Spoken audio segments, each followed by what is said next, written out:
Hello mga ka-ARPA, magandang araw.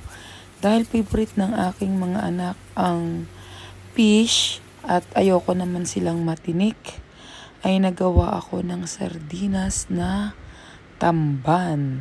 Ayan, dito naggayat ako ng bawang at sibuyas. Yung bawang, binalatan ko lang pala, tapos hindi ko na siya ginayat. Inayaan ko na siyang buo. So, sibuyas ang ginayat ko, tapos may luya tayo dyan. At ginayat-gayat ko din yung luya natin dyan.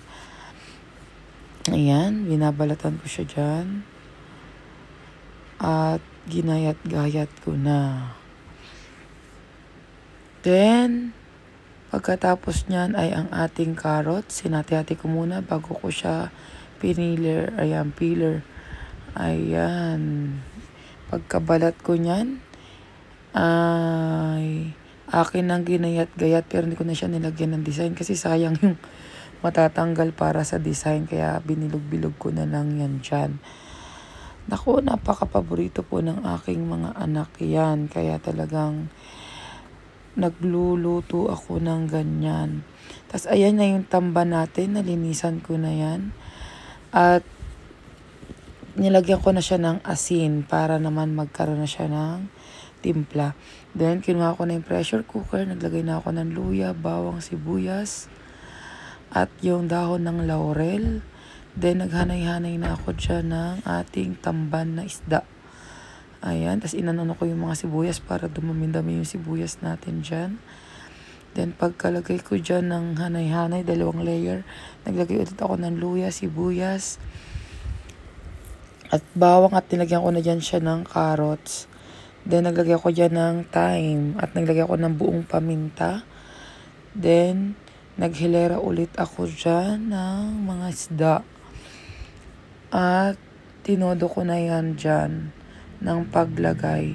Saka ko nilagay yung lahat ng mga natira pang bawang, sibuyas, luya, at saka naglagay pa ako dyan ng laurel, paminta, at yung carrot, siling, labuyo na pula na, at saka yung siling haba. Ayan, naglagay din ako ng thyme ulit at asin. Naglagay rin ako ng magic dyan. Naglagay din ako ng isang Knorr cubes, pampalasa lang din.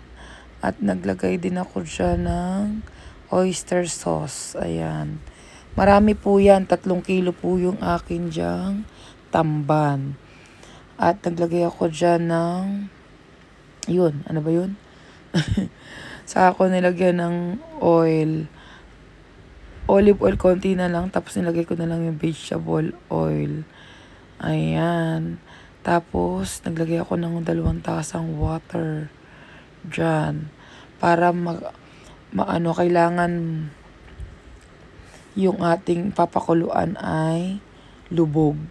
Then, tinakpan ko na yan dyan at sinalang ko na dyan ng 1.5 hour. Ayan, sumingaw na siya. Then, after 1.5 hour, ayan, pinasingaw ko na yan bago ko siya binuksan.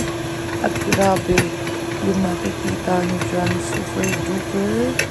Ay, grabe, ang ganda ng kulay. At ayan, talagang mapapawaw ka. At talaga namang pina-taste test ko na yan dyan. Yan sa asawa ko at sa aking nanay. Ayan po mga, maraming salamat po sa inyong panonood. At pakishare po ng ating video at pakicomment po kung taga saan po kayo. Salamat po at God bless us all. Keep safe. After 1.5 hour. Hindi na ako naglagay ng olive. Wala na eh. Olive. Green olives. Tamang-tama ang lasa. Yo. Nasabi ko eh. Hindi maalat, di matabang, di... Tama lang yung pagkaalat.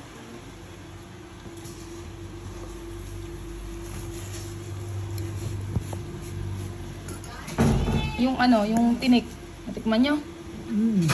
Ayos naman. Ngayon to? Test. Sardinas. Yes. Kasarap! Malambot na yung tinik. Kailangan pa ba yung tinik? Kainin mo pati tinik para malaman natin kung Sardinas na talaga. hilaw pa ba o kailangan pang pakuluan yung kaunting oras. Kasama to sa ano. Hindi labog din, no? Masarap. Mga tinik. Sardinas ah. Pero white sardines yan. Sarap. Para mistak tayong ulam. Kainin mo pa yan. Ano siya? Sarap ba? Hmm. Kapatid tinik, kain na. Lambot na yung tinik. Oo. Hmm. Sarap.